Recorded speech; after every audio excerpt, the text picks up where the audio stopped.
đây mong anh ở kia là music mình nom cho mỗi nào pet microphone live sound card sỉ thay á, xem microphone live sound card នេះគឺ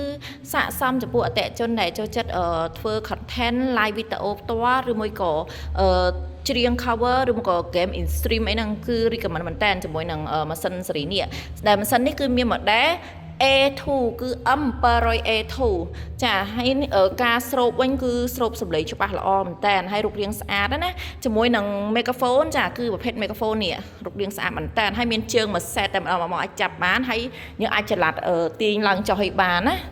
ហើយខាងក្នុងនេះគឺមានជាមួយនឹងកាសជាមួយនឹងខ្សែកដិចអីមួយ set ស្រាប់នេះមុខងារគឺមាន Bluetooth ហើយអាចប្រើជាមួយនឹងភ្លើង 43V ទៀតនេះរូបរាងនេះហើយខាងលើនេះគឺមាន function ជាច្រើនដែលយើងអាចកែសំឡេងបានចាហើយខាង echo អីគឺមានមួយ set តែម្ដងហើយនេះរូបរាងខាងក្រោយយើងអាច connect មានមុខងារច្រើនសម្រាប់បងប្រើអញ្ចឹងណាចឹងសម្រាប់អតិជននៅភ្នំពេញអាចធ្វើតែសលេងនៅទីតាំងហាងផ្ទាល់ទីតាំងហាងគឺនៅលើផ្លូវអនុត្តមធនីគារជាតិអតិជននៅតាមខេត្តសូមទុកលេខទូរស័ព្ទទីតាំងចូល page សូមអរគុណ